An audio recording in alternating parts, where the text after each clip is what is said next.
نماز نہیں پڑھتا ہوں کوئی بات نہیں، انگوٹھا چھاپ ہوں کوئی بات نہیں، فقیر چٹ ہوں کوئی بات نہیں، لیکن ڈیمانڈ ایسی کرتے ہیں بیوی جو ہو وہ اعلیٰ درجے کی تعلیم یافتہ ہو، صحابہ سے صحابیات سے کمتر درجے کی نیککار اور صالحانہ ہو، ایک ایک چیز کا ٹیسٹ لیا جاتا ہے۔ چل کے دکھاؤ، بکری خریدنے جاتے ہیں، چل کے دکھاؤ، ہنس کے دکھاؤ، بات کر کے دکھاؤ، اس کے بعد بھی کئی ایسے بدبخت ہوتے ہیں اسے ریجیکٹ کر کے چلے جاتے ہیں۔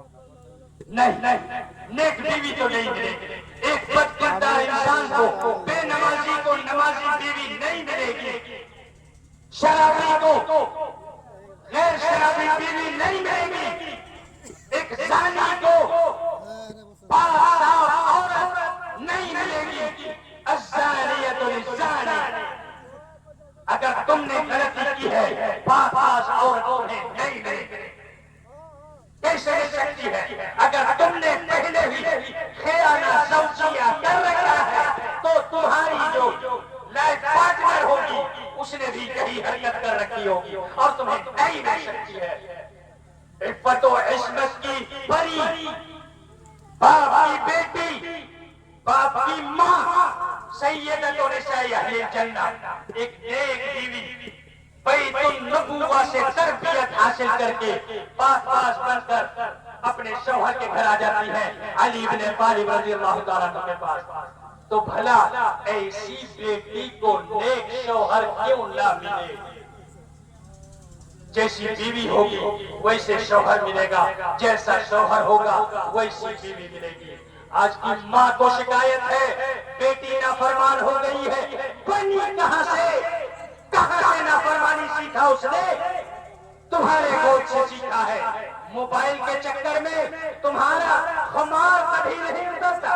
ابھی ہمارے مولانا صاحب تقریر میں شراب کی حرمت پر بیان کر رہے تھے۔ سب سے بڑا شراب کیا ہے پتہ ہے؟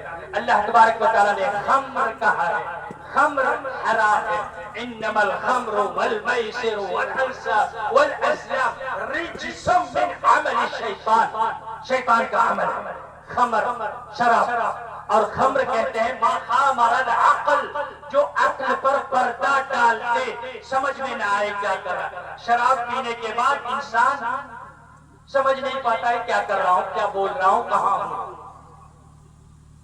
آج کا سب سے بڑا شراب پتا ہے، چلتے ہوئے موبائل ہاتھ میں لے کے گٹر میں گرتے ہوئے لوگوں کو دیکھا ہے۔